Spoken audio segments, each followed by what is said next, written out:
he in the vehicle? Yeah. Oh my God.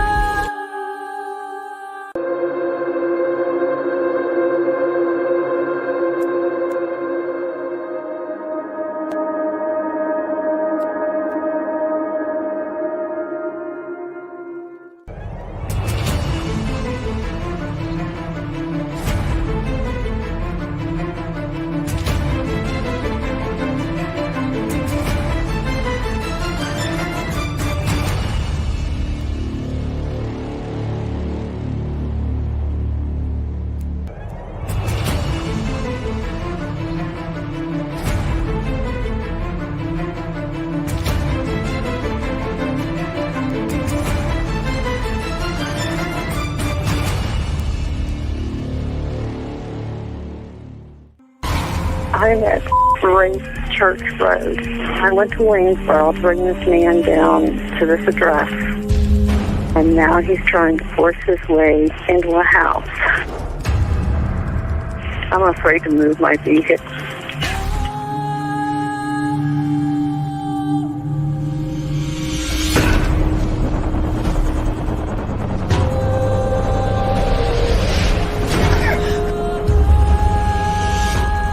They're fighting in there. It's inside the house now? Yeah. You have your doors locked? It's open. I'm in a van. You need to make yourself safe, okay? Even if you've got to drive away from there to get away from him and close that and lock that door. Do that for me now, please. Okay, wait a minute. Oh, Miss Dog Lover, you're lingerie shopping, are you? Yeah.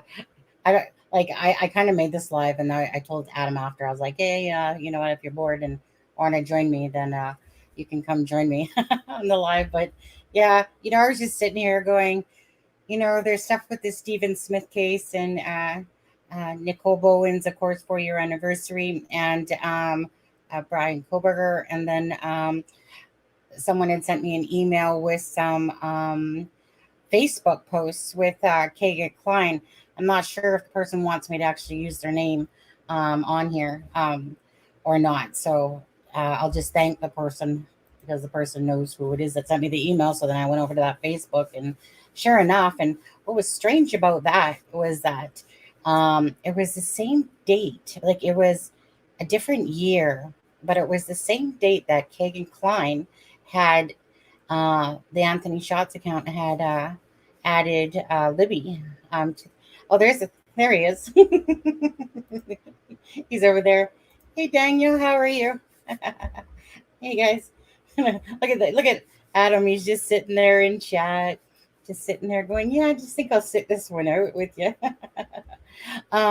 First, I wanted to show you guys, of course, this picture. Let me just go over to this. Okay. So Deb had sent me this, Deb from Deb's True Crime Notebook. She had sent me this. So this was outside of the courthouse for Kegan Kline. And we all know, you know, Pug Mug's face is right there. I did attach a video, you guys, to the last live that we did. And on that live, in the pinned comment is the video that WTHR had done with regards to Kegan Kline. And basically they were saying that, you know, there is no footage of him going in and out because, like, I had kind of thought, well, perhaps maybe there was this underground thing. And Phil Bond said that he wasn't able to capture anything either. But anyway, so this picture was captured. And again, thank you to the person that sent this to me as well.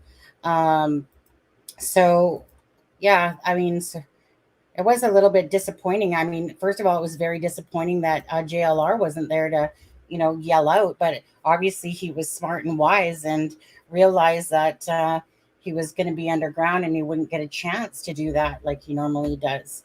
So a little disappointing on that. But thank you. Whoops. Let me go back to that picture that Deb sent. My bad.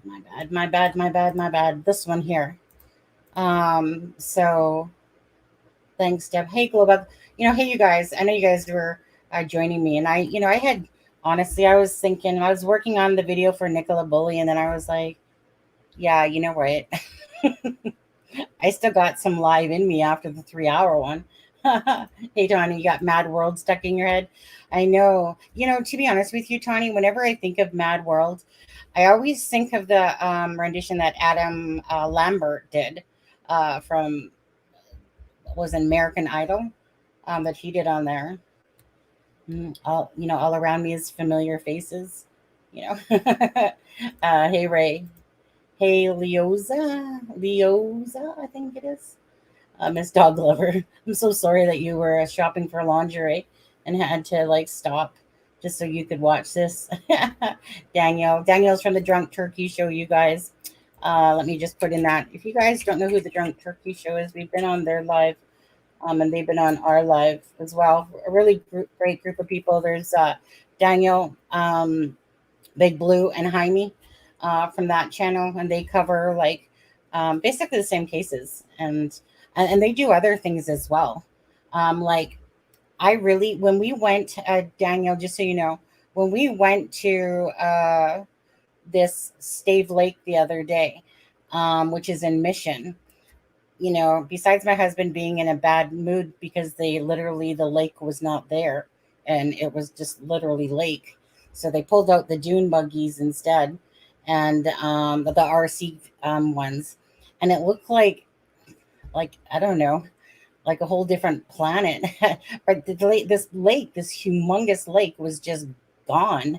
And Google Map shows it and it was just gone. But anyways, in my head, all I kept thinking about, Daniel, was so there's this place that's called Sasquatch, and they have this big wood Sasquatch outside of it. It's a place where people go up to snow.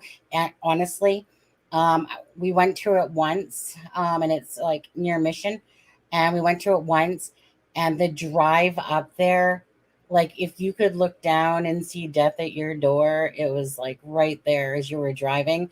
It was crazy. It's like this steep incline up there, and I just remember looking down, and when you're the passenger on the side that's looking down and you're on gravel road that's going steep up and there's no bars to stop anything from falling over, that's crazy. But anyways, but it was I just always remember the big Sasquatch outside.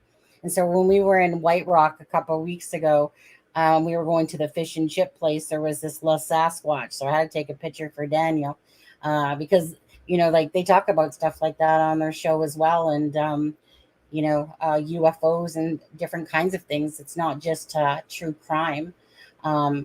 So they actually only got into true crime really not that long time ago. But yeah, so next time if my husband and I are ever out there, I'll make him stop at the Sasquatch place. Okay. And if I happen to catch a Sasquatch, I'll interview him, of course, and show it on your live, obviously. Okay. If I ever catch one, that's Jaime's going to do a canvas. Jaime is going to do a canvas of the area. How is Jaime anyway? And Big Blue, where's Big Blue? But anyways, you guys, Drunk Turkey Show.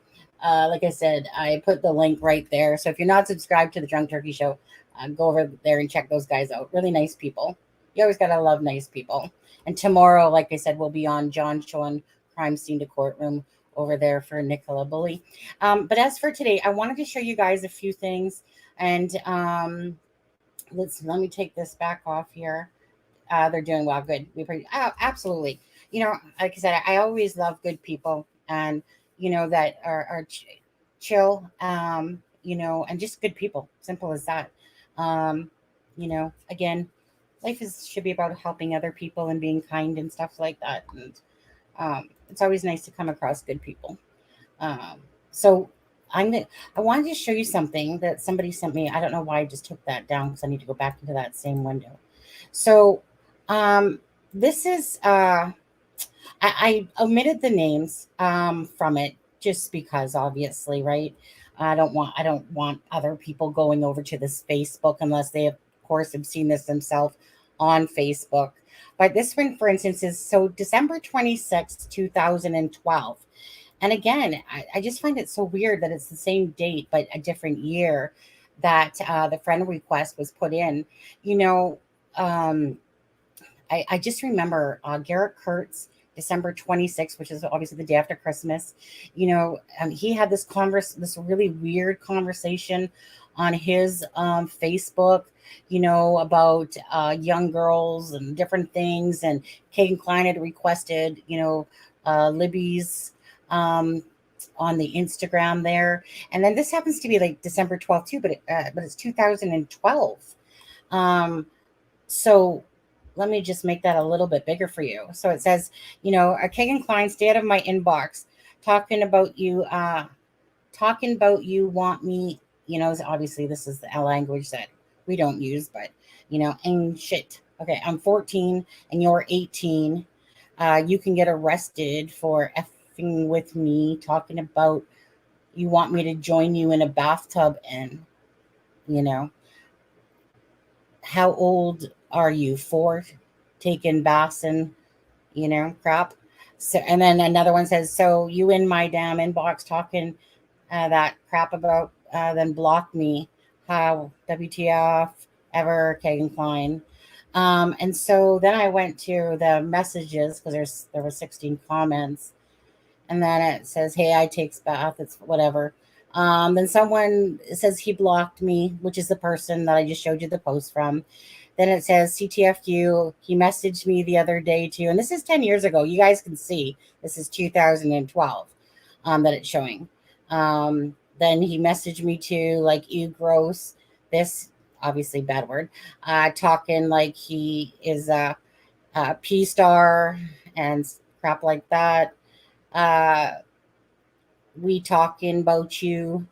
And then someone says he messaged me like 2 weeks ago. I'm not replying to him. He looks like he's 30.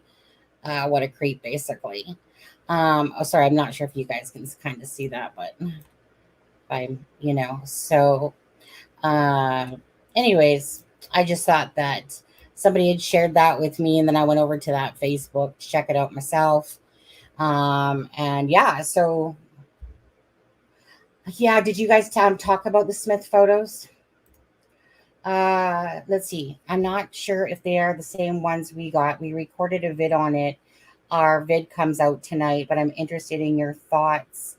Um, yeah, let's see. Because I mean, I just had pulled something up, and then all of a sudden, I seen that they had released them.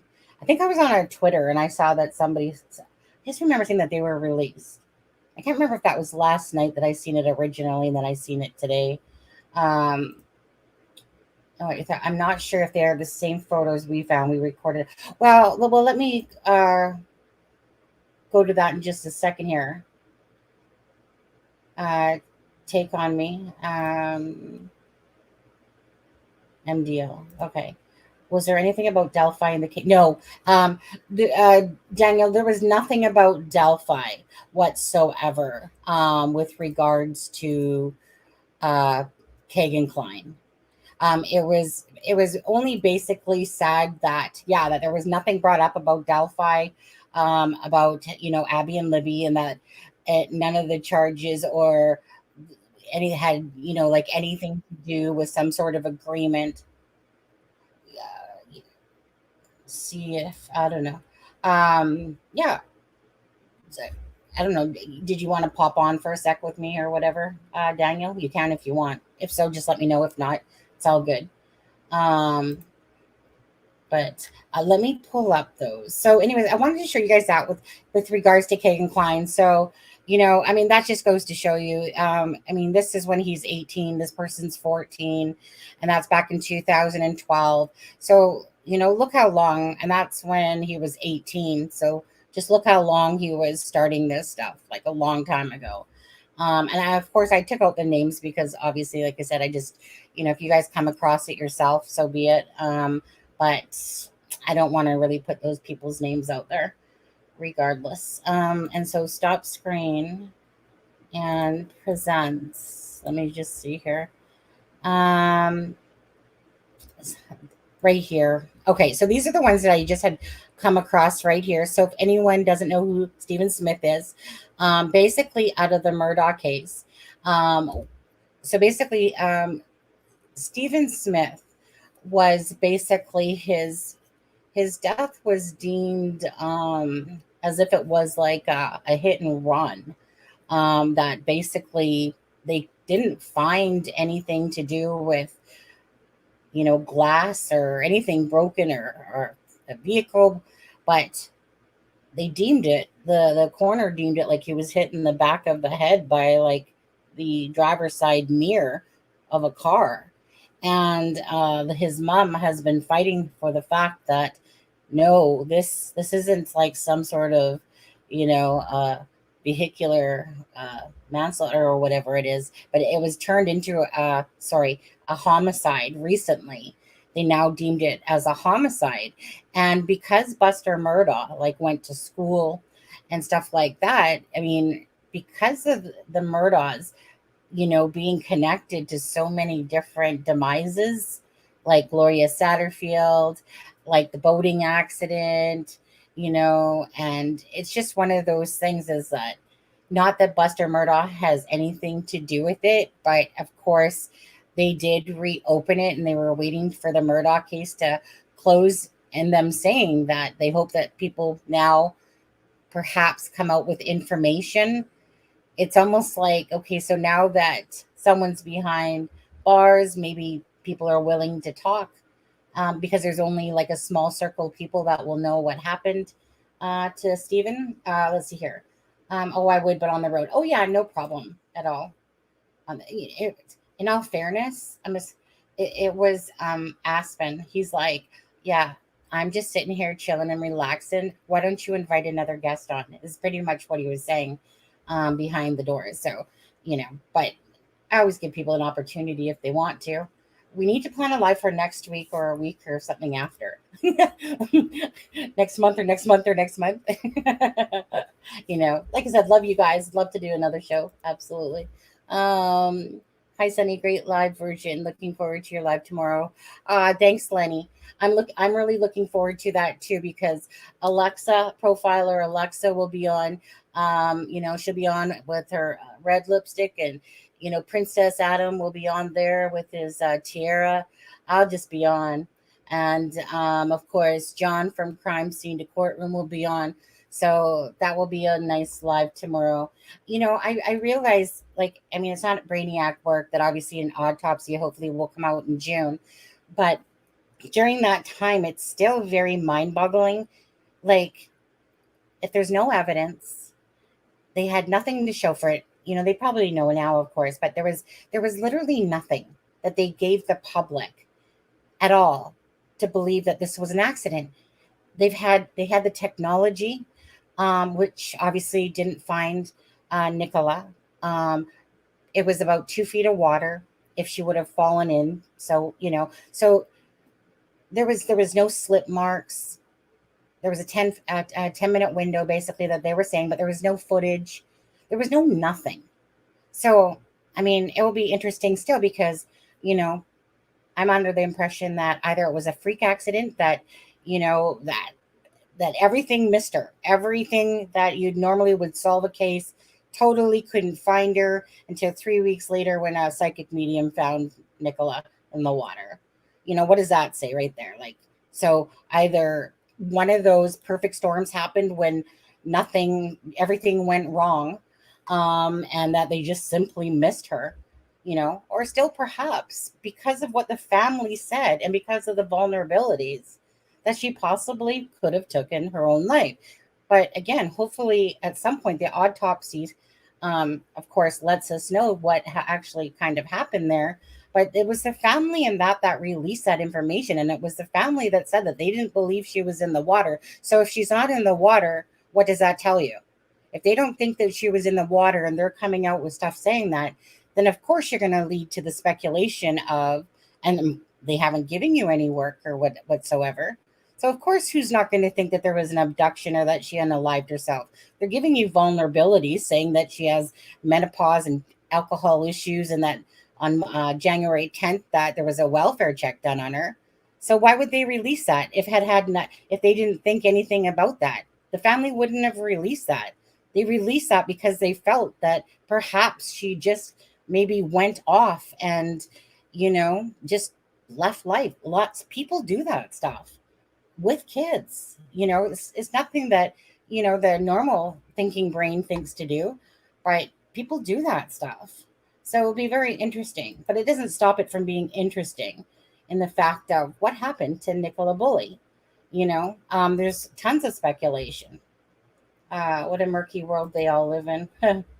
Hey, Miss Doll. Hey, you just continue on with your shopping there. So let me take this down, actually, this so you guys can see better. And so we'll go to back over here. I never thought she went in at the bench. Again, I'd love to know the answers when they do come out. Um, I mean, remember, she was found a quarter of a mile before her actual, self was pulled from the water. The medium had been following her for about a quarter mile before that. So they're saying that it was high tide, but still, all their fancy equipment didn't find her. They had nothing. Meaning, whatever information they have is a whole different story now. But they literally gave the public a bunch of nothingness and said, but this is what we believe. We believe that it was an accident and she ran in the water. But you could tell that they were backpedaling, because then they rope it off 7 days after, and they have nothing to show for what happened to Nicola Bulley. Like they had nothing. So what did they think was going to happen? It still amazes me how the UK police handle the online sleuths, in a sense, over there. And how that if you're a news channel, you can get away with all this, but if you're a person that's recording, it's, they're very hypocritical. And not only are they hypocritical, but you can see with the Curtis Media thing how basically corrupted they were being, how they were trying to, use the power. And if you guys haven't watched this person, I actually enjoy watching him. And I heard the name from on Curtis Media's channel, which was called Auditing Britain. And it's actually a very comical thing, because, when somebody goes around and they know their rights, and then they're sitting there basically laughing in the cop's face, basically saying, well, go ahead, shoot. This one chick was talking, and this one police officer was talking, and he goes, you were better off when your mouth wasn't saying anything. And he just, anyways, it's pretty quite funny, because he knows his laws and he's playing them back on him. Didn't stop him from getting arrested a few times, though, because they didn't know their laws properly. And they were trying to use like I'll say, I don't even know if I'm supposed to say this word, but TERR, that word. ORIST. But anyways, so stuff like that does make me laugh, because it's like they're trying to bully people, and then it's like they don't know the old laws, and they don't have to give information. Like they don't have to give their name and stuff like that for certain things. Well, I mean, I'm a fan altogether when it comes to the police, obviously, because, I mean, obviously when you want their help, you're going to be calling them when you need it. But I'm not a fan of anyone using their power it doesn't matter if it's police officers or not. I'm not a fan of anyone using their power to bully people around, or be so arrogant and stuff like that. So anyways, let's go back over to these pictures and nope, that's not the one. Let me go back to the pictures. So Stephen Smith, crime scene photos, homicide investigation opened. So it says Stephen Smith's family have pushed for the 19-year-old's body exhumed and re-examined years after he was found dead on a road in Hampton County. Earlier this month, the South Carolina Law Enforcement Division announced that they had deemed his 2015 death as a homicide. SLED had released various images from the crime scene as a result of the Freedom of Information Act, which is the FOIA request. The agency was involved in the initial investigation, which entailed their medical examiner deeming Smith's death as a hit and run. Reports indicated that Arquette, I'm not going to say the word, was ordered immediately after Smith's body was discovered. So that's strange in itself, right? So if it's a hit and run that they're deeming it as, and then they order an, R kit, RAPE kit. So these images were just recently released here. Can you guys see those okay? Let me take myself off screen so you guys can see those better. Okay, so let's see here. I probably should. Here, I'm probably gonna save these. Okay. So it says earlier this month, SLED said Hampton County Sheriff's Office and South Carolina Highway Patrol did not ask them to investigate Smith's death in 2015. According to the agency, it re-explored Smith's case after agents received information and reviewed the Highway Patrol's investigative file. However, it is unclear what information they got, where or who it came from, and why it led to them reviewing the case. From SCHP case notes, it was apparent that SCHP did not believe Mr. Smith's death was a hit and run by a motor vehicle. The statement read, SLED's investigation into the death of Mr. Smith was never closed. It remains a homicide investigation. Progress has been made, and SLED's investigation is active and ongoing. Okay, so I guess this was in the vehicle, human anatomy, and psychology. Oh, physiology. I can't even speak. Whatever. Physiology. Wow. I can't believe I can say that in my brain, but it came out on my tongue in a whole different manner. Anyways, let me screenshot some of these. That way, it's always better sometimes when I can bring them up closer to you guys. So Smith's case has received renewed interest because he attended high school with Buster Murdaugh, who is Alex and Maggie's surviving son. Maggie and her son Paul were found fatally shot at their family property in 2001 in March. Legal Scion, or however you say that, Alex Murdaugh was convicted of killing the pair and received 2 consecutive life sentences. Though authorities have not publicly linked Buster to Smith's death, he issued a statement denying involvement. This has gone on far too long. These baseless rumors of my involvement with Stephen and his death are false. I unequivocally deny any involvement in his death, and my heart goes out to the Smith family, he said in a press release issued to NBC. Sorry, you guys, just trying to get some screenies here as I'm doing this. Okay, so and this is his little car here. Oops.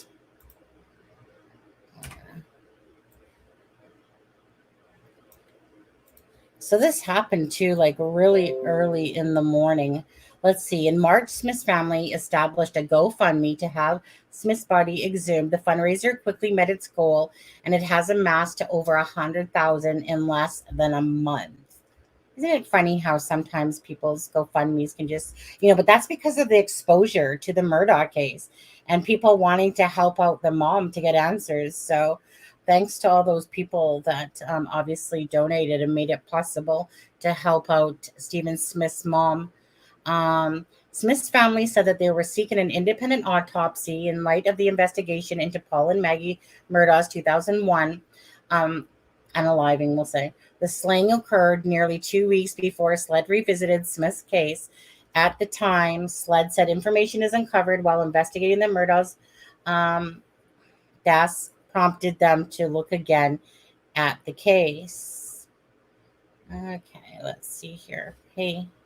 Okay, so I'm not sure. Let me come back over to chat there, and because I can't see chat right now.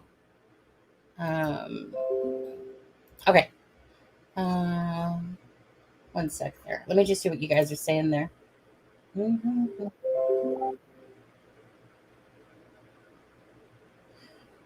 Okay, let's see here.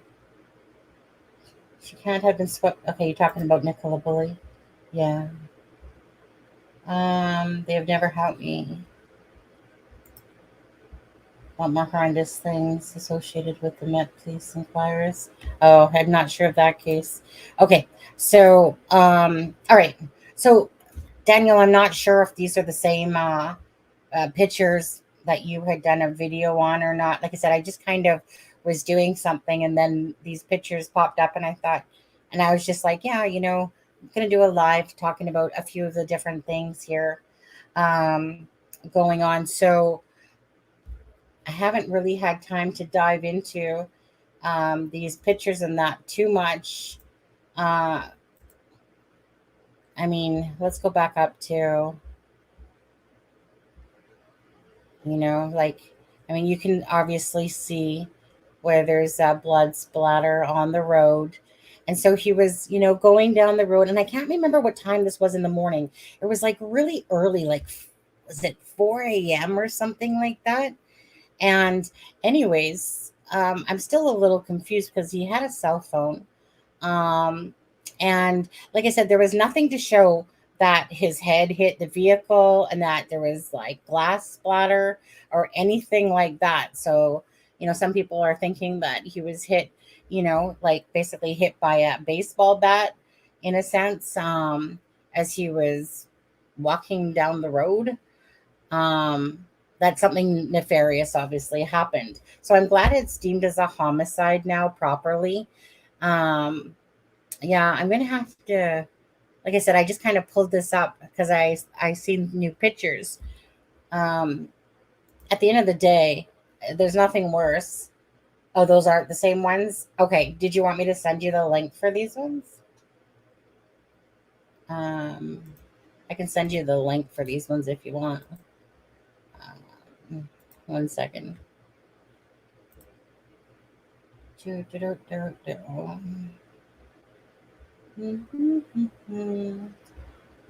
sec there.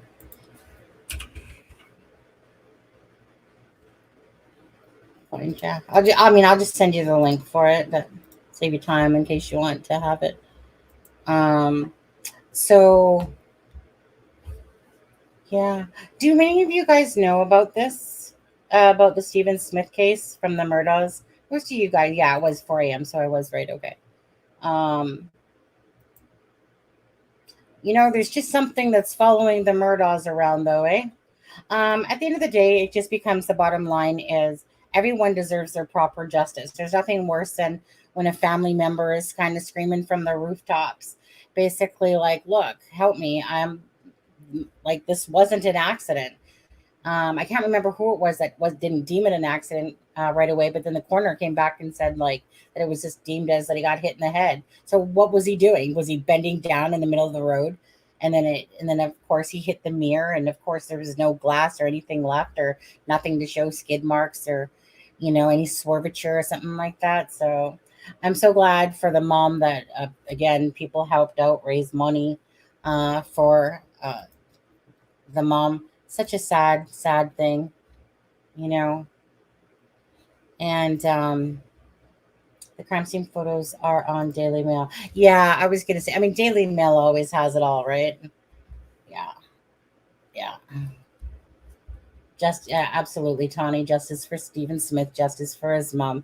Like I said, I always look at things in my personal life as the third person always when I'm thinking about other people. Like, how would I feel, if I was Stephen Smith's mom in that situation, and you're fighting for all these years because you know that the evidence isn't suggesting that it's just a hit and run, that there was more to it because she had heard lots of rumors back then. And again, who knows how this will all play out at the end of the day, but just hopefully that justice comes, in the case of Stephen Smith, So that, I mean, I'm glad that everything's pushing forward. Sometimes it doesn't happen overnight, and then sometimes it's kind of like the Karina McClurkin thing. Even Ray Hanish, to be honest with you. I mean, I really thought that Ray Hanish's case that honestly I never thought that they were going to probably end up pressing any charges against Garrett because they didn't deem it as a crime scene. Yeah, and there's it's always amazing to me. It's like Dottie and and all those ones as well, and Cher, and like this, like the strength that they have. Like they're just very I want to say simplistic people that just live a humble life in a sense, and you know just try to be do-gooders of the world, and stuff like that. And um but the strength that they have, the strength that you find in yourself to be able to fight and carry on, really shows you that you're a strong person, even though someone might feel not as strong going through it. But yet when you look at them, like you spent all those years fighting for justice and stuff like that, that does make you a strong person. And not only does it make you strong, but it also along the way teaches you lots of things, whether it's about the law, your rights, and all these different things that go along with it. The Hainish family has had a lot of sadness, great sadness in their life when it comes to tragedies of family. And Ray Hanish was just another one coupled on top of it all. And it's just really sad that people like Garrett Kurtz of this planet and Ashley Garce of this world, or Bryan Kohberger's, even though he's innocent until proven guilty in a court of law, of this world exist. And, and that children, oh, which reminds me, there's a lot of children uh, going missing and stuff lately as well. But anyways, so oh right, and right, and I'm a twin too, and I keep forgetting that. So Stephen's sister too has been a strong advocate as well, and no one knew him better. Yeah, and I don't want to take away from regular siblings, but when you do have a twin, and I am a twin, so I can speak for that. But anyone that's a twin or a triplet or anything like that knows that there's a special bond there between you as siblings. I mean, you came out of the same birth canal. Even if you didn't like each other growing up and whatever, bickered, or sometimes there's male, the female and male of twins in a sense. But at the end of the day, there's that special bond that twins typically have together that's a little bit different than the other siblings. Not that they love them, it's just a different feeling. Like my twin sister, like I said, we're totally opposite. We could never live together, but yet by the same token, we complement each other in a lot of ways when it comes to creativity and stuff like that. And even though we're different personalities, and normally in the real world, I probably would not get along with my twin sister if we weren't siblings. But because we are twins, it's always like my twin has that extra soft spot with me, like I love her to pieces, even though we're so very different at who we are personality wise. She's still my twin, and I love her to pieces. Dottie, Becky, Dylan Brown's mom, Candace, Jerry McClurkin, Nicole Bowen's mom, all amazingly strong women. Absolutely. Absolutely. Sometimes it's so sad that it takes tragedies too, sad. Anyways, again, we'll be following this case too as it goes along as well. What I also wanted to show you guys was, well, let's see here. Okay, let's move on to Bryan Kohberger for a second. Okay, so let's just hear, this is only like a 28-second clip and by Mark O'Mara, criminal defense and civil rights attorney. We're just going to hear what he's going to say about the sheath, okay? Now, let's just make sure that you guys can see that. Let me make it bigger. Oh, can't really make it bigger yet. Hold on. Take you off mute. Come on. Take you off. Or it's inconclusive, though, and there is a test, either that they have to do unique, they have to go out of state, they have to do it a second or third time, or it's inconclusive. Those are little items, little catchphrases that defense attorneys use to see if there's reasonable doubt there. Now, again, it's got to be taken in comparison to all the other evidence, but certainly a defense team has to be pretty happy that that test did not come back positive to Kohberger's DNA on it, for example. So yeah, it's something they're going to look at. Okay, I want to listen to that one more time. Wait. Go away. Okay, maybe not. Okay, forget it. 1 second there. Okay, so that was saying that the sheath didn't test back positive to Bryan Kohberger's DNA. Hold on. Let me go back to that for a second. Okay. 1 sec, guys. Come on. You can do it. Reboot up. Let's go. Chop. It's not. Oh wait, here it is. Okay, I'm gonna play that again. Is that what you guys heard? Same thing, but let me play that again. Either that they have to do unique, they have to go out of state, they have to do it a second or third time, or it's inconclusive. those are little items, little catchphrases that defense attorneys use to see if there's reasonable doubt there. Now, again, it's got to be taken in comparison to all the other evidence, but certainly a defense team has to be pretty happy that that test did not come back positive to Kohberger's DNA on it, for example. So yeah, it's something they're going to look at. Okay, so I mean, but just not the sheath though. That was specifically though talking about the sheath. And it's saying it didn't come back to Kohberger's DNA.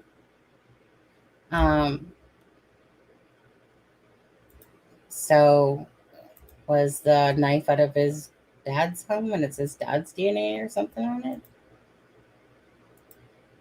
I don't know. What else? There was something else. Oh, I want to show you guys. No, I'll do that after, actually. Here, I'll let you guys. Yeah, that was confusing. Well, what it sounded like was that the DNA on the sheet did not come back to Bryan Kohberger's DNA. Is that not what I heard? That's what I heard. And that's why the title of that conversation was, what was it actually? Oh, here's the one I wanted to watch. The title was like basically that the defense gets a boost. Bryan Kohberger. I know you guys probably heard about this the other day, and I'll play it right now again. So this is about the the Brady Giglio thing that they were talking about the other day. Let me get rid of that ad thing on there. So I'm just going to play that as well for you guys. Enforcement and Mark Garagos, trial attorney, criminal defense attorney, co-host of the podcast Beyond Reasonable Doubt, alongside Adam Carolla. Okay, yeah, Jennifer, I'm going to start with you. We've all just been reading these very quickly in the last hour. What stands out to you? Well, what stands out to me is the Brady Giglio situation, but I don't think it's anything that really should raise everybody's eyebrows too much. Basically, so wait, it's a formal term, Brady Giglio. You understand it. People who have a law background, Garagos understands it. But the general population will wonder, what is Brady Giglio and what's in the document recommending that? By the way, my dogs are named Brady and Giglio. I want you to know that. Okay. So. I do not doubt that. I do not. So Jennifer, with that as just the halt, explain what that is, why there's a Brady and Giglio issue at all in these documents. So Brady is essentially any information that is exculpatory. So exculpatory could be information that would help the defense's case or hurt the prosecution's case. And again, I'm talking just in layman's terms. That is the best explanation regarding exculpatory. When you're talking about Giglio evidence, you're talking about evidence that is unfavorable or could show lack of credibility on a witness. That all has to be turned over to the defense. So these are the two areas that we're talking about, and this is what's being raised. But remember, it's being raised by the prosecution. They're coming forward and saying, listen, we have an officer that might have these issues, and we want full disclosure here, and that's what you would expect. Okay, so this is where Garagos, I think you should come in and tell me, I'm going to quote again, what's in that Brady and Gig or Jig, Giglio or Giglio? I've heard it both ways from both of you. Which is it? I call the dog Giglio, so I'm going to say, and his nickname is Jig, so I'm sticking with it. Okay.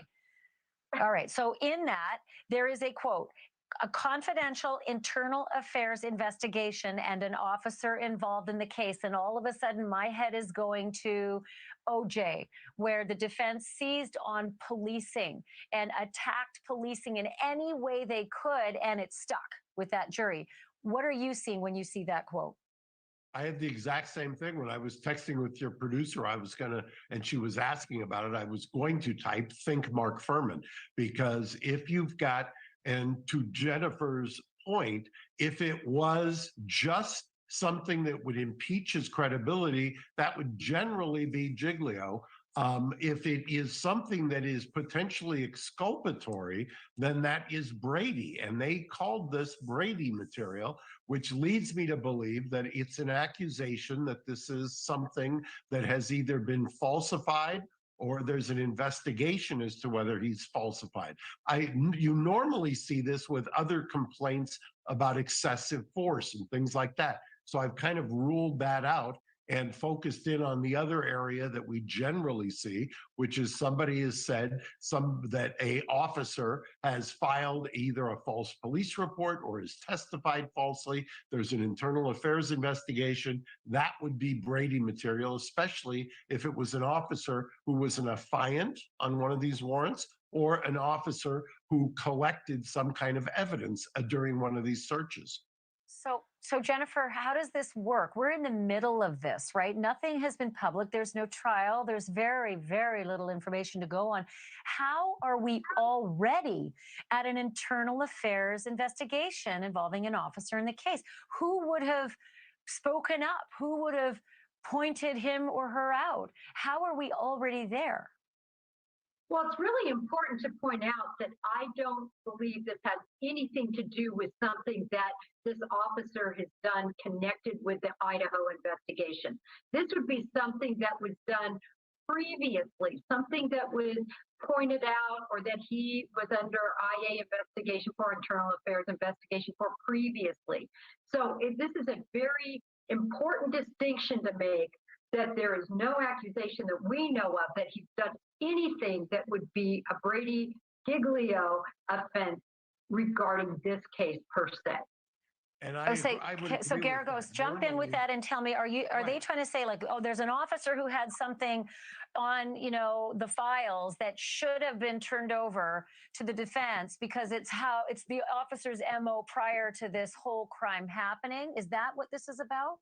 Well, normally what you see now with kind of the advent of different, or the cases, is you will see what are called Brady databases or Brady disclosures, where the prosecutors, when they find out that an officer has something in his past, whether it's an IA investigation or whether sometimes you'll see where if you sue an officer and you get a judgment and for some particular reason, that has to be disclosed. So I would agree that it does not necessarily mean that it's an IA investigation in the Idaho case. However, if it is in a prior case, and that is generally what this is in a Brady disclosure, that can potentially be used in this case. And the reason that they can potentially use it is because they can cross-examine on it. They could ask other witnesses as to what happened. And just like you can use, Ashley, we've talked many times about 1101 or 404 type evidence of a modus operandi or identification to bring in other acts. You can do this in reverse with officers. Thank you for watching. Go to News Nation.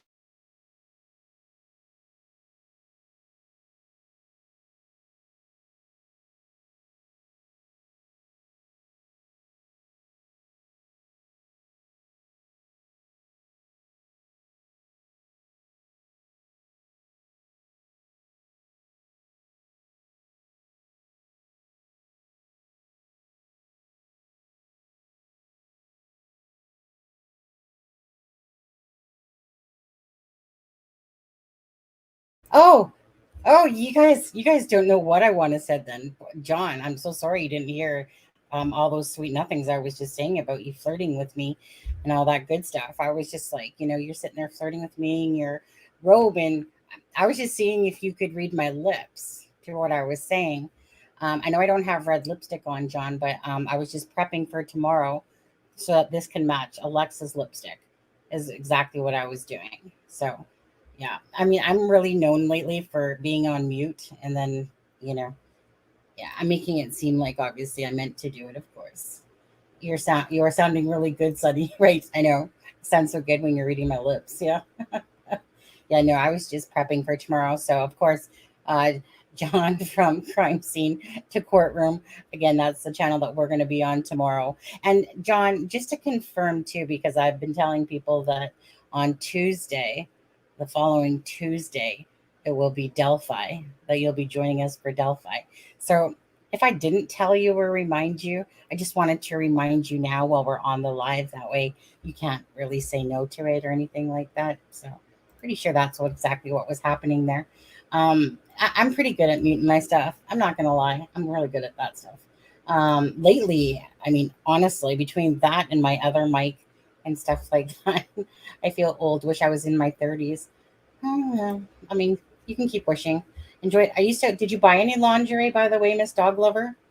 If they script Idaho case up, I know some family is going to be pissed. Yeah, I don't think that the Idaho case is going to get screwed up myself. I still feel like that's a case that's going to be very strong against him. Yeah. Oh, okay. Tuesday is fine. Okay, so right now he's primping for tomorrow, and then he'll probably have to sleep 2 days to recover a few days there for the Tuesday. I get it. Me and John take turns when he's not holding down his bed, and because of the different times and hours, and I'm typically holding down my bed. And so it's a perfect match. So basically, by the time that he's done for the day, then I'm lying in bed with my iPad. And I think it's typically about, well, if I typically go to bed at like 11 or 12 or 1, John's usually awake already in the morning. And then usually on the message, I can hear a vehicle, which means that he's out and about already. And I'm just like, yeah, not going to be catching me out and about that early in the morning. No. Oh. Right. Oh, Miss Dog Lover, not for grease. Tops are optional. That's true. Anyways, so again, we'll be on John's channel, like I said, tomorrow at 9 p.m. UK time, 4 p.m. Eastern Standard Time. I mean, if I haven't said it enough already. And John, I don't know how many times I could have possibly talked about being on your live tomorrow. Alexa, Aspen, myself, and John. We'll all be talking about the Nicola Bulley case on that one. And then on Tuesday, then John will come over here, and then we'll be talking about Delphi. Right, Ray Jones. They are looking that kind of, ooh, right? Isn't that bad? Is it? Oh, MDL. Okay, you're talking to somebody else. Which part, Lacey? Even his smarty pants? Yeah. 1 second here. Hold on, I'm gonna take myself off camera for a second. You guys can look at that, enjoy that. 1 sec. I have it in my thing, but I'm too lazy to go there. I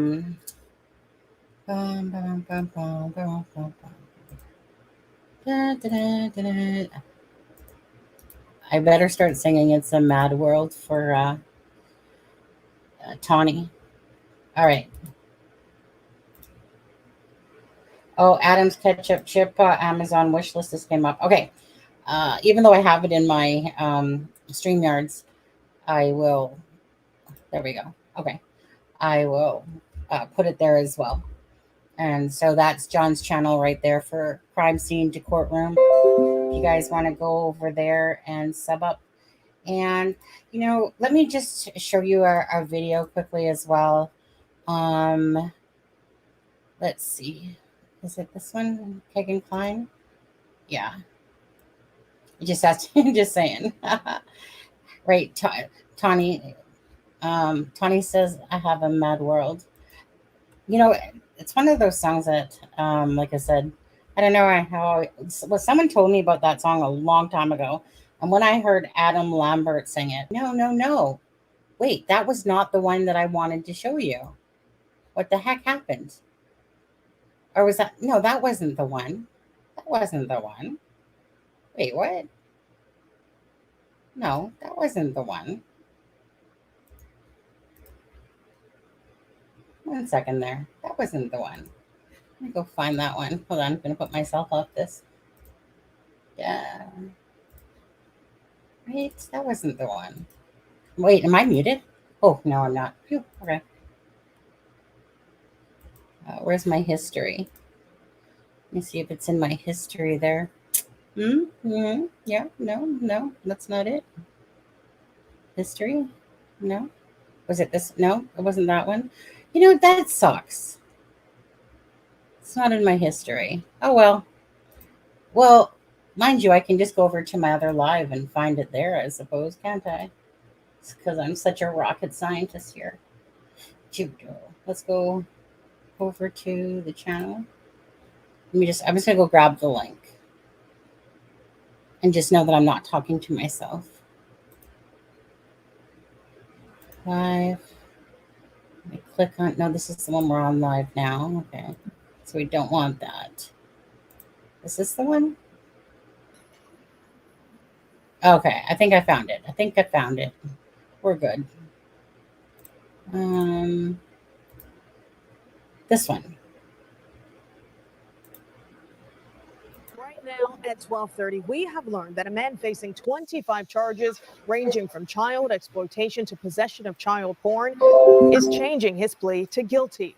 Kegan Kline admitted to creating the fake Anthony Shots profile online. Investigators say that account was one of the last to talk with Libby German before Libby and Abby Williams were killed in Delphi in 2017. Our Rich Nye is live with what happened today in that Miami County courtroom. Rich. Good afternoon, Karen. Kegan Klein has sat in the Miami County Jail now for over 2.5 years. He told a judge inside the courthouse today that no one has offered him any kind of plea agreement, no promises.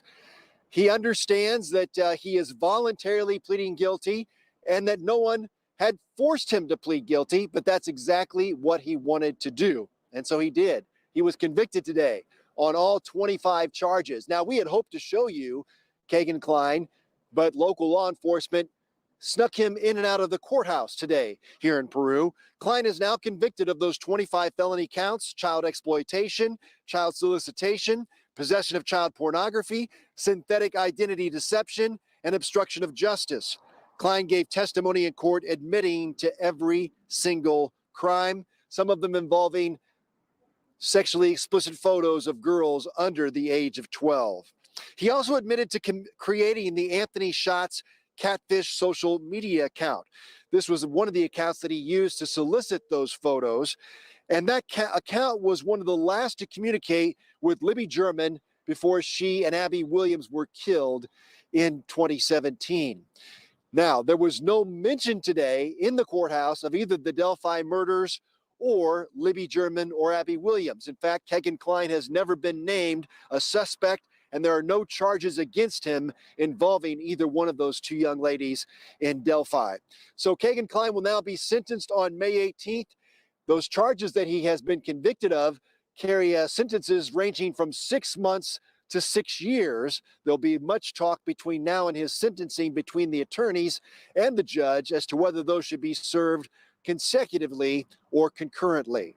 In Peru, Rich Nye, 13 News. All right. Thank you, Rich, for bringing us that report.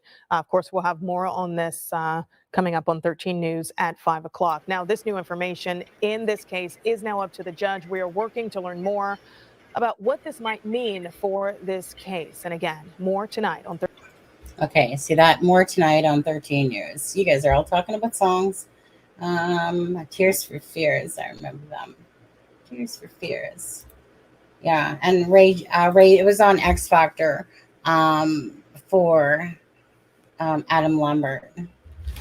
He just did such an amazing job, and he got screwed out of that victory by that other guy named Chris or whatever. Like, he totally, it was like a manipulation of the cell phone where you could, submit, it's like so many times. So there was some sort of thing going on where that for about voting on the phones, and I can't exactly remember what company it was, but it was the voting through the phones. And he totally got screwed that year because he so deserved to win. But it was because of them doing some sort of promotion about the phones of, texting in, because you could text in as many times as you wanted or something like that. Either way, that Chris guy ended up winning, and you never hear about that guy really. But anyways, Adam Lambert was, who's this? Who decided to join the live? I was doing fine by myself.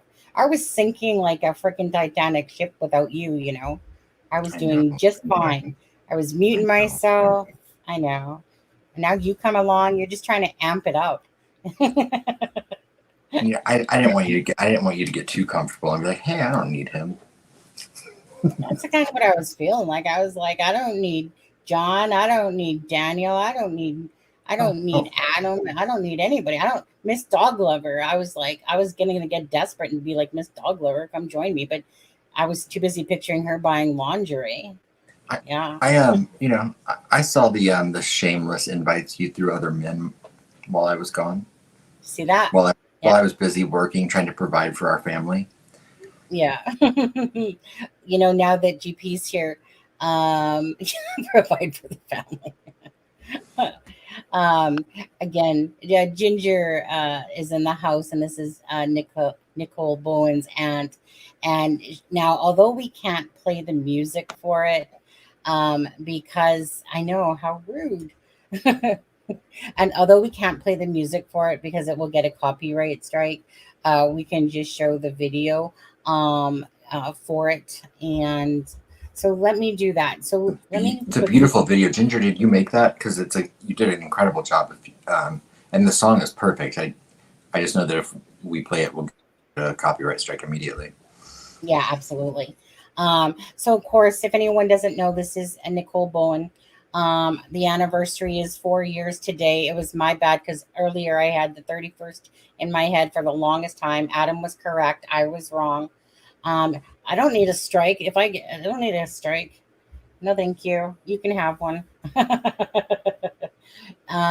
yeah, well, it's not that it gives you a strike. It basically takes down your live in a sense. But if you do stuff enough times, then you get probably a naughty thing. So right. Again, like demonetized, something like that. Yeah, just silly stuff like that, but so again, this is Nicole Bowen. And if anyone doesn't know, again, it was 4 years ago today that they found her. And you see, a lot of people keep referencing the shack, right? Now, when Nicole Bowen was found, she was found in a shack. I believe it was, if I'm not mistaken, she was rolled up in carpet on this land, and the guy that owned the land. I'm trying to remember here. The guy that owned the land. I keep getting this mixed up, I think, with a little bit of that. Remember that one judge that was underneath of his car that suddenly just died? But anyways, so the guy that owns the land, found her the next day. I purposely feel that they would have planned on going back and probably like staging it or making it look a different way. But like I said, Mikey Hiddle was the one that said that he had called in about Nicole Bowen. And next thing you know, within, I think, April 3rd, I want to say, that Garrett Kurtz and that was brought in and arrested for Nicole Bowen's death, and he got 55 years. And Ashley Garth got 48 years. And then the other three people, Chris Mathis was one of them. Now, Chris Mathis didn't help and aid in the sense of, when Nicole was unalived. But Garrett Kurt supposedly had picked him up, like to ride shotgun, basically, to help out. Because something about, oops, 1 second. Give me 1 second, Adam. I think that's my husband. See, I got here just in time. Yeah, Lacey, if you don't know anything about Nicole's passing, Sonny's, we've done a couple of streams about Nicole on this channel. Cold Truth has also done some streams about Nicole's case as well. And we love Cold Truth, so. Okay, sorry about that. My husband didn't realize I was on a live, but he's heading home from work here. But sorry. Yeah, he's been convicted and is serving a sentence for the unaliving of now he's been charged with the unaliving of Ray Hanish. Adam, let me tell you what my problem was there. Is that when my husband called, I turned down the microphone, and then I'm like, Adam's not even talking. And then I see your lips moving, and I'm like, Adam, I can't hear you. And then I realized it was me. I don't know what brain cells I got working for me right now, but not very many apparently. Anyways, what were you saying, Adam? Sorry. No, I was answering Lacey's question. I was explaining. Explaining about Nicole and about Garrett's involvement with both. Like I said, he's now been charged with the unaliving of Ray Hanish, so he will tentatively, unless he pleads or pleads guilty, he'll be facing a trial for that as well, even though he's serving the 55 years for Nicole's unaliving. Yeah. Mm-hmm. So, like I said, ever since Ginger said that this morning, I've been thinking about Nicole's two little boys, and I can't think of how old they are now. But sadly, 4 years later, they have to be old enough that they they have an understanding of what happened, and I know her mother has them, and I'm so grateful for that. But still, just breaks my heart for those boys. Yeah, I feel like at the time, I feel like one was 10. And I feel like one was 10 and 8 or something like that. Correct as if, That sounds right. I was thinking one was like 6 or 8, but no, you're probably right. It's somewhere around. Well, obviously, Ginger knows. Yeah, exactly, Ginger. Bye-bye, Garrett. Yeah, bye-bye, Garrett. You know what? Bye-bye, Garrett. Bye-bye, Ashley. And again, justice for Ray Hanish. Justice obviously came for Nicole. It's not justice. I mean, it's not. No. I mean, justice would be Nicole sitting there watching her boys, at sports and watching her boys go, come home from school with a report card. Justice, the definition of it changes once someone does something so cowardly, like Garrett did. But yeah. So you guys, right here, I'm just gonna let this play. But I'm sorry that you can't hear the music to it as it's playing. And so this is Ginger, and Ginger, like I said, made this for her niece. It says, death changes nothing. I still miss the sound of your voice, the wisdom of your voice. The wisdom of your advice, the stories you shared. So no time changes nothing. I miss you just as much today as I did the day you died. I just miss you. Yeah. And it's, of course, Halo by Beyonce. All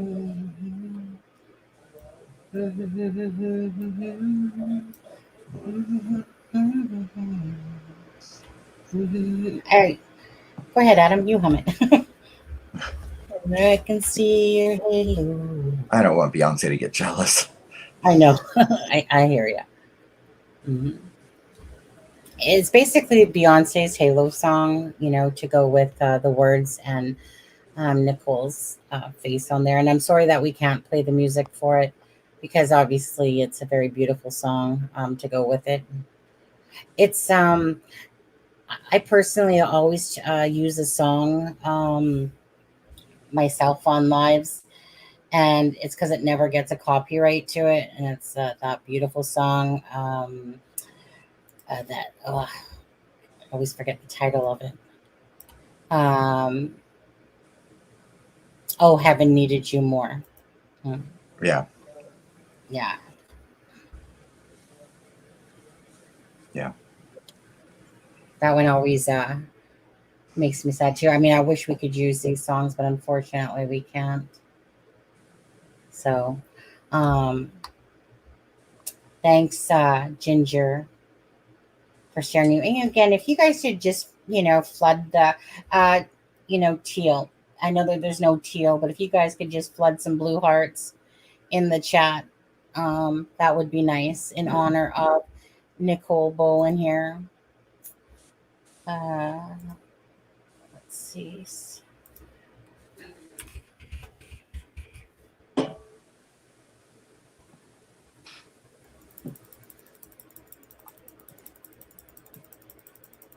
Let's see here.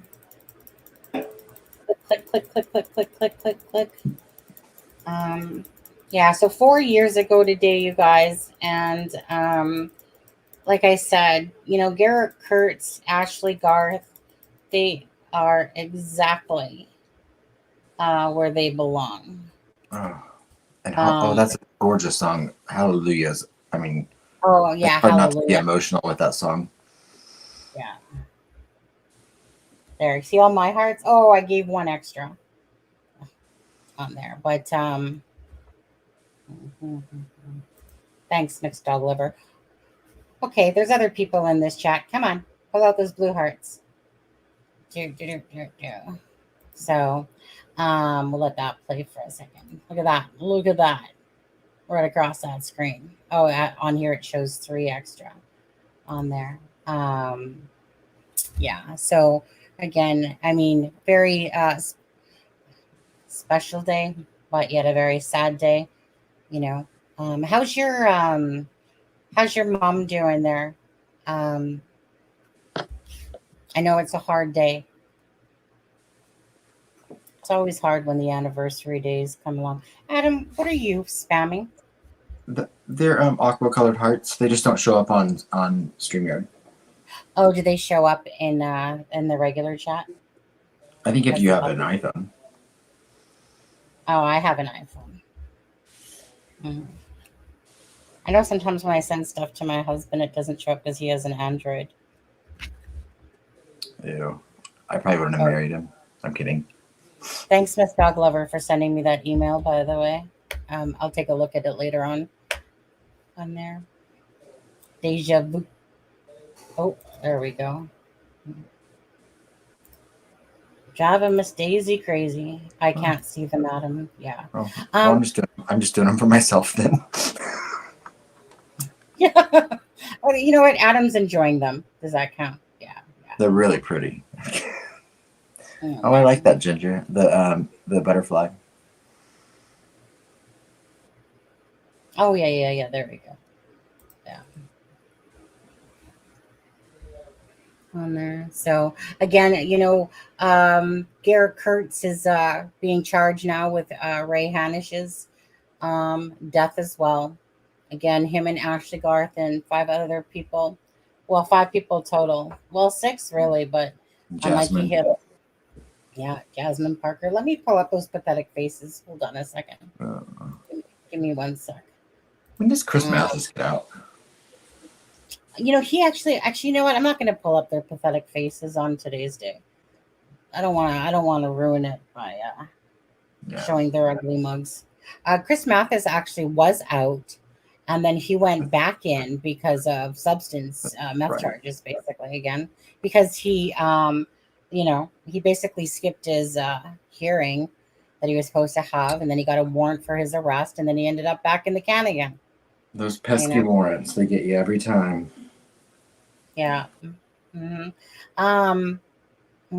Adam, did you see those messages that I showed at the start? Those Kegan Kline ones from 2012? Yeah. I did. Yeah, those were interesting. Yeah. Like I said, somebody sent them to me, but I just don't want to use the name in case they didn't want me to. Or she didn't want me to. And so I went over to that Facebook just to take a look myself. And those were the only couple that I seen on there, but I didn't search around to the other people's to see. I missed them. I have to rewind. Yeah, I guess Mathis is going to throw. Oh, yeah. I mean, I've always considered Chris Mathis kind of like the bumblehead of the group. I mean, it's like the guy that always has his hand in the cookie jar all the time, but never does anything to the extent of Garrett Kurtz or Ashley Garth. Garrett Kurtz, like I said, if he wasn't in jail, trust me, somebody else would not be alive today because of him. Absolutely. Yeah. Okay. Now I'm going to take this down now. So prayers again to Ginger. And again, Nicole Bowen's 4-year anniversary today. Ray Hanish's was a couple weeks ago. And Cher and Dottie. And Roxanne. And so prayers to them as well for Ray Hanish. It was just that basically within 2 weeks, right? Like I said, look at the damage that Garrett Kurtz, has done. And hopefully in the Ray Hanish case, like, who knows, unless there's a plea deal, but it would really be nice to know kind of like the story, behind exactly what happened there, and who was all involved, because, it was more than just Garrett Kurtz. Like, yeah, you know, I would be interesting to know the actual story, but it's too bad that they never deemed it as a proper crime scene for Ray Hanish. So, right. Which, it'll be interesting to see what evidence the grand jury used to hand down like the indictment, and then what they decided, what evidence they used when they decided to charge him. Yeah. Because all we were told, from the get-go was that they never really did an investigation. They didn't treat it like a crime scene. So I'd be interested to know what information they based the charge on. I mean, we know he did it. Yeah, absolutely. I just wish Ashley Garth could be implicated as well, because I still believe she may have been involved. I know, it's hard not to include her, to be honest with you, because her nasty butt's in there somewhere, perhaps. You know what I mean? And if she wasn't physically there, trust me, she was calling some of the shots, probably. Yeah. Garrett's not a leader. Garrett's not someone that Garrett doesn't he doesn't call the shots. He's not a leader. Yeah, I think he's a soldier. Yeah. I've always felt myself, whether I'm wrong or right, I've always felt that Ashley Garth played some role in this, somewhere. Her nasty butt there. But you guys, there's this case that's going on right now. And I think maybe some of you guys might have seen this. It's a mother of a 2-year-old Oklahoma toddler arrested thousands of miles away for abandoning her child. So basically, they're trying to figure out if this child is alive or missing. Oakley May Snow. I'm simply going to drop the link for that one. I can see it starting to hit on social media for that. So there's the one for this missing child. So please share that to your social media. I don't know. They don't know, because I was kind of reading the story before the live, and I honestly can't remember any of it anymore, besides the fact that they're missing this 2-year-old. Like, there's like another little sibling, and the other child, the little sibling, is the one that she's facing the abandonment charge for, right? Yeah. Yes, as her other child. Yeah. Sorry. Yeah. I think we're in Indianapolis, and then they drove. They can't remember, to be honest with you. It's like I read it, and it's like a blur to me right now. It's probably from being up early and, I don't know, doing a couple. You probably read it on me. Yeah, that's exactly what happened.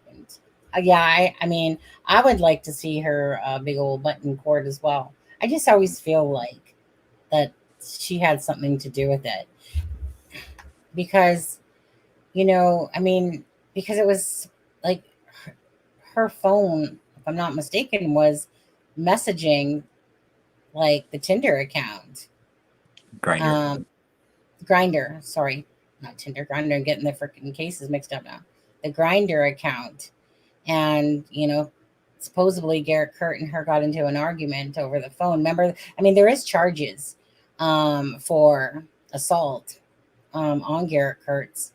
And if you guys have ever listened to Open Secret stuff, he's basically like, well, she deserved it. Yeah, I did that to her. She deserved it.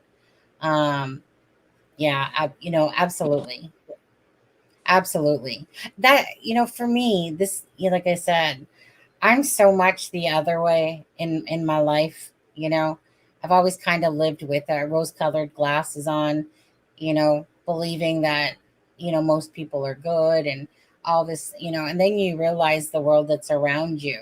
And it's not a very pretty thing, to be honest with you. We have constant mass shootings going on, in the United States at schools and stuff like that. And there was one that someone mentioned this morning as well. I'm not sure what the update was on that. To know that there's all these predators. The thing that probably worries me the most is how parents have no idea of all the dark secrets that hide in the internet that are lurking and waiting to pounce on these children and victims. And you have a piece of disgusting crap like Kegan Kline, who's only like a droplet of what's going on in this mad world. And, you know, again, for children and that children and animals, especially, you know, like I literally had to block someone because she kept posting cruelty to animals videos, but not because she was trying to whatever. It was just that it was too hurtful to watch, and it's too, you know, it's too hurtful. It's kind of like when you're looking at pictures of a crime scene, including Stephen Smith, that we had just showed. You know, you can't help but picture that this boy was, you know, like that's his blood that's on the pavement, and that evil happened to him, you know, and then again that this person's no longer in the world because of at the hands of other people or these predators. um yeah, it's a very dark topic, really, but out of it comes a lot of goodness because of people like yourselves, you know, creators that are trying to bring awareness to cases. And you know, regardless whatever the LE thinks or the police in the UK and whatever, you know, it's to their benefit. Who cares? Like, there's always people who are going to say things that are, you know, out there, and they're going to accuse and stuff like that, but that's for them. But then there's people that truly want to put out content and stuff like that, that, you know, to make a difference, you know, because they care, and it's not because of how many subs you have, or not how much, you know, money gets to your channel and stuff like that. It's just because you take a full-on interest in trying to help other people and bringing a voice for the voiceless. Because, you know, like I said, if it wasn't for you know, channels, the news stopped talking about Ray Hanish and stuff like that. They might bring him up every now and again when the anniversary comes along, but for the most part, you know, it's a good thing. Sleuths are a good thing for the most part. You know, it's not going to change. You know, I'll be curious to see though if down the road that they start implementing any laws with regard to, you know, internet like in the true crime, the sleuthing part. It'll be interesting. So much cruel. Yeah, I feel. Oops. Ooh, sometimes I click and it lags, and like where Tawny is, it's like block or hide, and I'm like, ooh, I find it kind of sad. Yeah, it's a mad world. That's right. Let's see here. I think. Okay, so if you guys didn't see those messages from before, let me just quickly show them again for anyone that didn't see them. There's Nicole. So, I mean, I hate to bring this picture up behind it, but there's the disgusting piece of crap right there, named Kegan Kline, and 25 charges. But okay, so this is back in December 26th of 2012, 10 years ago, basically. And this one says Kegan Klein, state of my inbox, and talking about you want me ain't crap. I'm 14, you're 18. You can get arrested for effing with me. Talking about you want me to join you in a bathtub and crap. How old are you for taking baths and whatever? Bye. So you inbox me a damn book talking crap, then block me. Ha ha ha. What the F ever, Kegan Klein.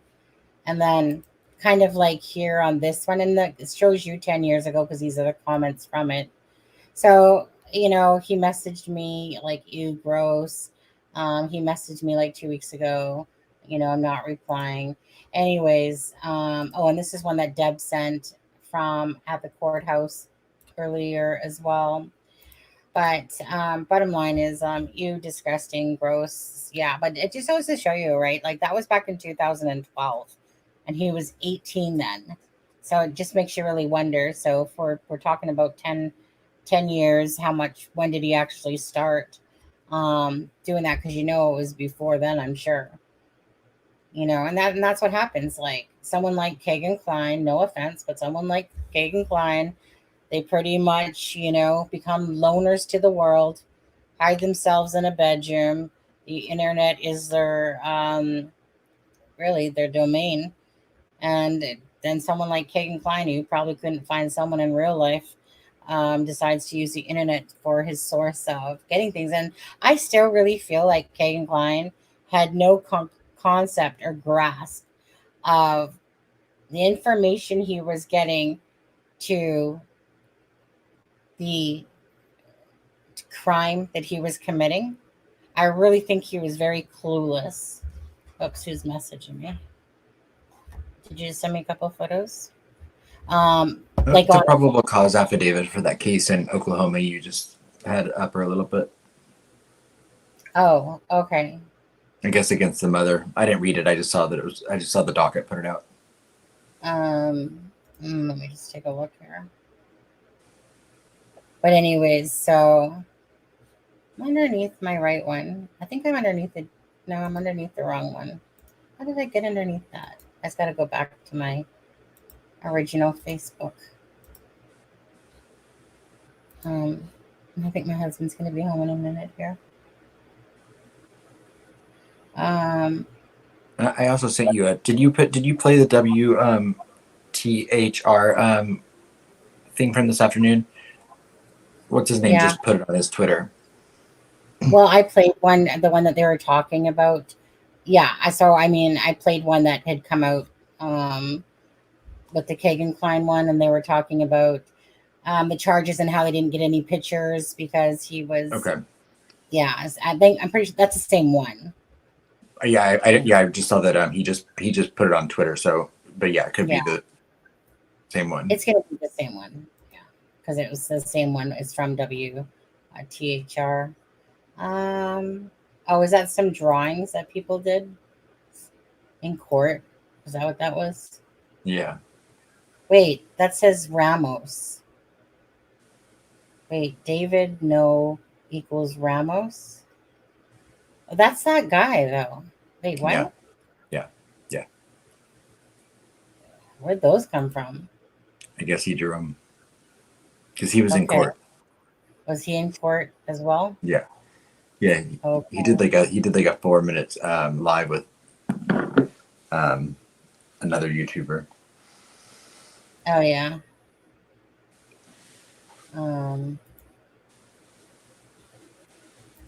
Okay, let's see here. Well, fine. Let's look at DeBird's Noah. You know the guy Noah, who was Kegan Kline's cellmate. Just here you go, buddy. Let me give you your 1 minute of fame. So that's his drawing. The one he did of wife Lilith was the most hilarious. Like that was like a 2-year-old drew that one though. Like I don't know what happened with that one, but that one was a hideous picture. The one he did of Kegan Kline is a funny one. That one was, do you know what I mean? Like that was good work. But anyways, so that's one of the pictures he drew, I suppose, I guess. And this is another one. All right, that's enough fame for you, buddy. Okay, so this is in regards, I guess, to the Adam, do you have this open? No, but I can pull it open. I can pull it back open. Could you do it and open it? Because my husband, I just heard my husband come in. And if you could just read that. This is to do with the girl that the Oakley child.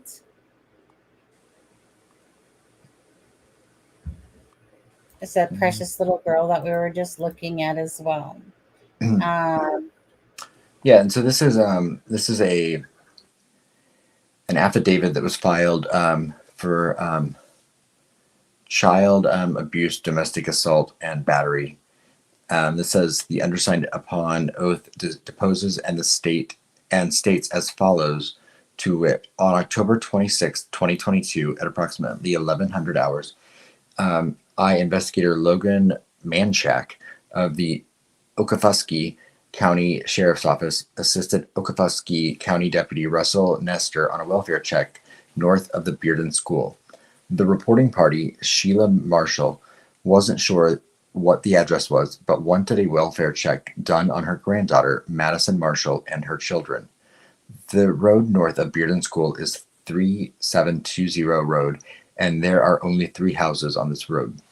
We checked a house to the far north with negative contact. We then checked the house next door to Bearden School due to some toys being in the yard. The address was 114174 North 3720 Road in Okefuskie County. Upon our arrival, I pulled into the yard outside of a gate. The gate was not locked, so myself and Deputy Nestor went inside the yard to knock on the door. Deputy Nestor knocked on the door. A white adult male answered the door and asked Deputy Nestor if he had a warrant. Before Deputy Nestor could answer, the male then slammed the door. Deputy Nestor then yelled to the male that we are there to do a welfare check. The male opened the door and said, "Only him and his mom are the only ones that live here. Have a nice day and get the F out of my yard," and slammed the door again. Classy. While the male had the door open, I could not see anyone in the background or see any children. I then was going to go back out to my patrol unit and contact the reporting party to try and get more information. The male then decided to come out of the house with his phone, stating that he was recording us and that we were unlawfully in his yard. I tried to explain to the male that I was attempting to do a welfare check, so I had a legal reason to be there. The male would not listen to us, so I continued to my unit. I then pulled my unit to the roadway to call the reporting party. Before I could call, a blue SUV pulled up and started talking to Deputy Nestor. Inside the vehicle was Michelle Wagner, Madison Marshall, and Madison's children. While attempting to talk to Michelle, the male came to the roadway and told Michelle that she didn't have to talk to us. He's angry. Michelle told the male, now identified as Rowan Waters, I'd be angry too if that was my name, that we were there to help and good people. Oh, and she was going to talk to us. Michelle asked if she could pull into the yard and get Rowan to go inside. Michelle and Madison both tried to get Rowan to go inside several times, but he refused and kept yelling over them to try and make it where we could not hear Michelle and Madison talk. Michelle asked us to come into the yard and speak with her, but Rowan was insistent that we were not welcome on the property. After further investigation, I found that Michelle and Steve Wagner own the property, and Rowan is no relation to them. Rowan is best friends with Michelle's son. I then got Madison and the kids separated from Rowan and spoke with Madison. Madison advised everything was fine and that Rowan just gets upset when law enforcement is around. Wonder why. I didn't see any visible injuries on the children, and Madison advised that they were okay and didn't feel like they were in any danger. At this point, Rowan pulls the SUV into the road and started playing loud music to disrupt the talking. At this point, we had established that Madison claimed the kids and her were safe and nobody was hurt. With no further action to be taken at this point, we left. A short period of time later, Deputy Nestor received a call from Zach Snow. Zach is the father of Madison's children. Zach advised that his father was going to pick Madison and the kids up from Bearden School and asked if a deputy could come just in case Rowan was causing problems. No, not Rowan. He wouldn't do that. Myself and Deputy Nestor went to Bearden School, but Madison had already left to go to Zach's house. Deputy Nestor made contact with Zach to confirm this information. Zach confirmed it and advised that Madison would like to talk to me again. I then went to Zach's father's house in Cromwell to speak to Madison. Madison advised that on the night of October 25th, 2022, Rowan hit her two-year-old child, OS, in the mouth with an open hand because she was crying. Madison lifted up OS's lip and showed me the cut on the inside of her mouth on her upper lip. Madison also said that when this happened, she told Rowan that he couldn't do that to a child, and Rowan also slapped her, leaving a contusion on her left eyelid and redness on her cheek. I took photos of both of their injuries. Madison filled out a voluntary statement but declined to file charges on the assault that happened to her. During the lethality assessment, Madison did screen in but chose not to talk to an advocate at this time. I left Madison with several pamphlets for advocacy services. Based on this information, the undersigned prays that the Honorable Court issue a finding fact of probable cause exists to believe that a crime has committed, and there is probable cause to believe the defendant above named committed that crime. Wow. So He's a winner. Which So child? yeah, this is against. So this is against the boyfriend, I guess, Rowan Allen Waters. We're talking about Oakley, like to talk about that case, right? Yeah. Okay, because I was confused there. So, oh yeah, Oakley May Snow. That's her last name. Yeah, that's the OS that he left a cut on the because she was crying. So where's the children? Right. They're trying to find. Well, now we don't know. So one's missing, and she abandoned the other. Yeah, like I feel like the child's alive though. It's probably husband sneezed. Do you think? This is the first actually I've heard of this case was when you pulled that up. So Yeah, I just seen it kind of hit the I just so happened to notice the docket had posted something right as you were talking about it. I was like, oh, like literally you posted it like 2 seconds before that. Mm-hmm. Yeah, all these children, And I just spoke to right before I came on. I spoke to the Miami County Clerk's office, and as of like 4 o'clock, no, or as of about 3:40, I think it was, no paperwork, no court documents had been filed yet in Keegan's case. So I just wanted to check before it got to be too late to get a response from her. Yeah. Because I saw it updated on DocsPop, but I guess no documents have been filed. Mm-hmm. Okay, let's see here. There you go. I was gone. What was Aspen reading? It was It started out as a fun little case about a crazy guy, but then it changed pretty quickly once. Yeah, I mean it becomes about this little girl right here. That beautiful girl, those big eyes. Yeah, that they're trying to find where she is. Her name is Oakley May Snow. And so what he was reading was of a welfare check report. From October of 2022. What's so crazy about that is I want to show you something quickly. Share screen. We'll go here. Can you see that so far on screen? Okay. So is that Nicola Bulley? Yeah, but I want to show you something. But look at.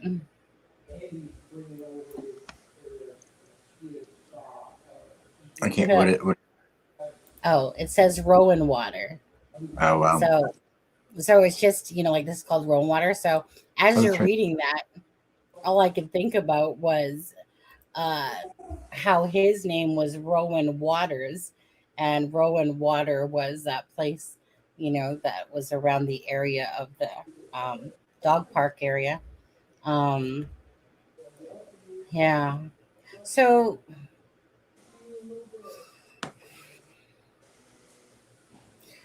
she showed him the lip, which he had smacked the child, the 2-year-old, right? Yeah. And then her. But then didn't press no charges. Nope. Fast forward to now, and where's Oakley? Right. Hopefully she's just that they've hidden her somewhere.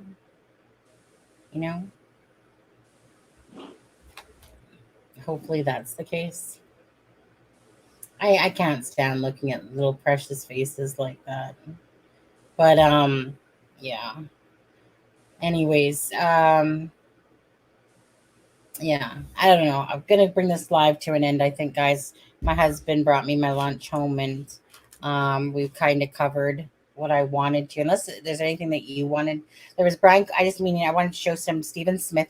The pictures that they had showed was Stephen Smith, Bryan Kohberger, a little bit about that. Um, just touch up on some of the cases here, and then of course Nicole Bowen being the 4-year anniversary, and again prayers to Ginger and the family on that one, and then with Kegan Kline, like the Facebook messages that he was putting out there, and just to show a couple of pictures because I'd seen one that Deb had sent after the fact of it. Yeah. So, and again, appreciate anyone that ever always sends us stuff and, helps us out when they come across information as well. Yeah. And rest in peace, Nicola Bulley. Yeah, absolutely. So, as another sad thing, right? You got 2 beautiful daughters, regardless accident or not, regardless, you have 2 beautiful girls that went to school one morning and come home just to find that their mom was missing. And the heartache of what those children, I just remember how sickly I felt when I learned that my grandma was dying, and how I couldn't sleep, and I just felt so nauseous, I remember. And it really was my first understanding about death, that it was, and I was about 8. And I think of these girls, and Paul even too, like I personally don't believe Paul had anything to do with it at all. You're welcome, Ginger. Again, I know such a beautiful girl. And Nicole was, gone too soon. Absolutely. And again, prayers for her boys. It's just so heartbreaking, that these children, like whether regardless that Nicole's was not Nicole's, Nicola's was, let's say it was an accident or whatever. You have these children that have to grow up from now on without that parent ever. And same with Nicole's children, And like, and so conversely, they have to, like Nicola's daughters now have to also grow up with the one parent they have left, having to go through an unthinkable, amount of grieving while trying to still be like the rock for those girls. And I wouldn't wish that on anyone. And he's been under months of public suspicion. Just the layers of emotion that would create, just, or it's hard to imagine. And then I start thinking about all the events that should have, that are to come. Like, well, look at Aunt Anna Walsh. Same with her kids, and right. Sorry, I didn't mean to cut you off. I apologize. No. It just kills my heart when I sit there and I think of, the graduations, the birthdays, all those things that these people should still be here. And it, like, honestly, I love, if anyone knows me at all, children are so special to me, Right. And although, like I said, my own son has turned out to basically turn on his own mother, I still know myself that I was an amazing mother to my son, Right. regardless of how he wants to try to blame me for things or not. It doesn't matter. I still know how much, as a child, knowing exactly what a child meant to me, and how much it was our job to, love them and care about them. So anytime children are impacted, and being a mom is like, like these children don't get to see their mom anymore, Right.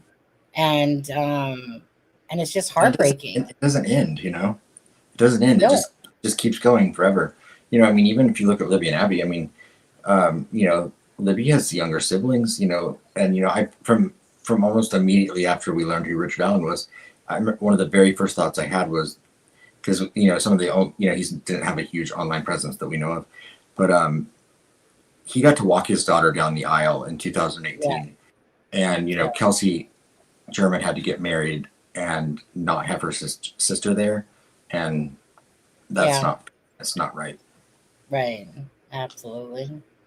You know, even though I know he's innocent until proven guilty, Richard Allen up on there, but no, it's not right. It just breaks any, like I said, children in general. It's such a hard thing for me to picture, because it just really, like I said, it's not like it's not like some people that they just cover a case and don't have any sort of feelings behind it. Some people can do that. For me, I'm always thinking about, like I said, the future, what it's caused, the damage that it's done to all these people, you know, and in Ginger's case, right, at the hands of, you know, these pieces of shits, you know, named Garrett Kurtz, you know, and Ashley Garth, you know, Talitha Beckley, Jasmine Parker, you know, Chris Mathis, you know, and then there's so many more that have just done such damage to people, you know, and like I said, like he was Anna's only child. Yeah. So, yeah, that makes it even harder, right? When, like, just like me, I only have one son. I don't have like any other children. It's just the one son, and that's what's the problem that happened to our family. He has in 2018 is when it really started for our family. I was going to be a daughter-in-law, then Nicole, and then my own daughter in 2021. Mm-hmm. Oh, so sorry. You know. Now Blaine's kid. I mean, just for all sorts of different, you know. Oh yeah, I mean, too. Yeah, you got Blaine over there, you know, overdosing, and you know his children. And you know, sometimes it's okay for the short term at first when they understand, but then they don't. But then as time goes on, it's like, you know, you just, like I said, it's like, you know, right, you know, that they just, it's not the same, you know, like, it's a tragedy that I never want to face myself. You know, it's one thing to die of natural causes, and that's sad enough. And it's another thing to get taken off this earth at the hands of these disgusting other people that, you know, it's hard to have sympathy for them. It really is for me. Some people can sit there and say, like, that they forgive them and stuff like that. Don't think I would be that person, you know?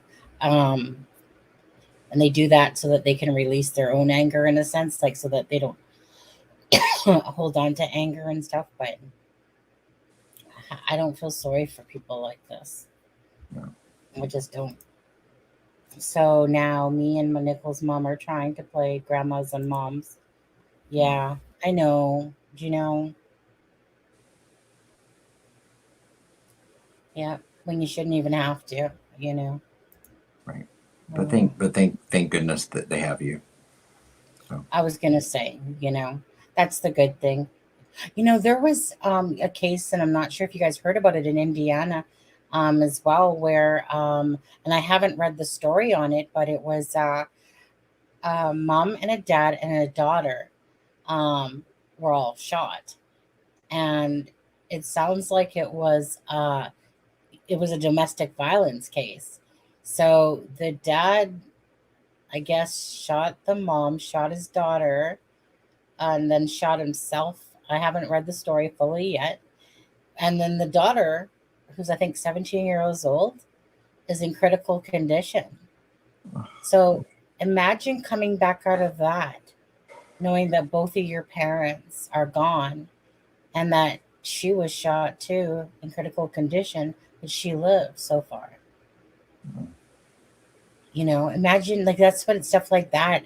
I can't even fathom that in one day, in one moment, somebody's life is turned upside down in just a moment. Right. And then you have other people, and then you could conversely just say, you know, look at all the people out there, you know, running around doing, you know, not giving two S's about the fact that they even have children, not paying child support, not doing anything, running around just living their own life, and not, you know, not treasuring what they, you know, still have right there. Yeah. You know, it's just Yeah. heartbreaking. Yeah, it hurts my heart to no end. Like I said, even to know that children are get abused by their own parents and stuff like that. It's just hard on my heart because Yeah, children are gifts. They're gifts. I'd like to run into Rowan Water there for a minute and see how he likes it. Right. Here, let me cuff you in your I've got a nice open palm. Yeah. I just it's too hard on the heart, to be honest with you. You just look at these little innocent faces, like that little girl right there, Oakley. You know, I mean, there's so many of them. Like, look at like Staunch or whatever her name is. That real winner of a chick. What's her name again? Something Staunch or whatever case that one is. Mm-hmm. Anyways, and then you look at these children, like I said, that their own parents took their lives away from them, you know, or step parents, stuff like that. Just crazy. But anyways, you guys, yeah. Well, you take care today, Ginger. I know it's a hard day. If anyone has a candle, again, light a candle for Nicole. Prayers that Ray Hanish will get justice in the upcoming future as well, with regards to Garrett Kurtz and anyone else's involvement at all. I still talk to my niece and nephew about their dad 13 years later, and we laugh even though they don't remember. Yeah, that's the hard one right there, right? Is that like my ex-husband, right? His dad died when he was 8 months old. And so his dad was 8 months old, and I believe his brother was 9 years old. So like there's an 8-year difference between them. And so he never got to know his dad. So he could only hear the stories. And as he grew up, though, those stories, though, made him an angry person inside. And that's kind of when he seemed to explode or implode as a person. I remember just quickly when I met him and he was telling me about this, in my head, I said to myself, watch, years later, like this is going to explode, you know, because he was angry. You could see that he was still like he was angry about it. So even though he was, I think 21 when I met him and I was 26, this is my ex-husband, by the way. And his father was killed by drunk driver, but there was two people in the vehicle, killed his father. And you have to understand that he lived in Newfoundland and it was one road that brought you in there. And so his dad, like I said, got killed by a drunk driver. His mom never told him for a long time how he died and whatever. But anyways, come years later, it was like he was angry because his dad was taken away from him. And he kept hearing stories about what a great fisherman his dad was. You know, like my ex-husband, a very smart guy, very smart in a lot of ways, smart brain-wise. He was a narcissist as well. Thought he was kind of like a cat's butt, but anyways, very smart, great fisherman, a great hunter, a lot of good things, you know, about him. And yet he was angry because he didn't have the opportunity to have his dad with him. And then that's why he kind of imploded all those years later. And that's why I thought he was going to be the best father ever, was because of those reasons, you know. And really, I mean, he ended up being kind of a shitty father because he was jealous of Matthew. He was jealous of the time that I gave him. He just acted like a little baby and he never gave his son the time of day. And I always remember he said, get back to me when he's useful and can hunt, you know. And you know, Matthew doesn't remember any of that stuff, but I do. And it was kind of one of those things, like, you think because that happened and how that was, that he would have been like the father of the year. And yet he wasn't. He loved his son, but it was definitely not the father of the year or even close to it. But I always gave him justifications because of, you know, but you would have thought that somebody would have been like more like the father of the year to do everything with their son because of those same reasons, but that's not actually what happened. At the end of the day, even though he lives with his dad and everything now, still he's 26 years old and he's a little shit like his father. But just some people don't know how to show it. But anyways, it was always the sadness that weighed on me that he never got to know his dad because of a drunk driver and how the anger had built up into him. So that's when I start thinking about these children as they're growing up, especially when they're getting into their teen years, because like I said, to know that your parent died maybe of cancer is sad enough, but to know that they were taking from this earth and all you have to do is go on the internet now, and see pictures and see the articles and stuff, different stuff.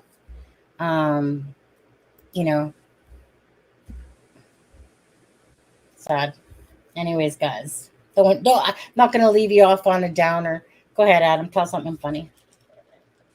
Oh, I don't have anything funny right now. No. I wish I did. Yeah, no, I don't want to be downer. So we're going to leave this live off with prayers for Nicole Bowen and justice for, anyone else, to be honest with you, and light a candle for Nicole today if you guys can. Lots of love to everyone. Yeah, exactly. Life is a roller coaster. You never know which way it's going to go, but always remember that to hold the ones close to you that you love dear, because you never know what tomorrow brings. And that's just the problem. You never know, because life can change in a split second just like that. So be a little nicer and kinder to everybody out there. More loving and caring. Anyways, you guys, we're going to let you go. We will see you tomorrow on, of course, Crime Scene to Courtrooms channel for Nicola Bulley. So please come join us over there again. I think, I'm just going to drop that link one more time, and then we'll head on out of here. And we will quickly show, we'll go back to this for a second, and then we'll quickly leave on this note here. Okay. So again, Ginger, hugs and loves and many kisses. And again, prayers for your niece.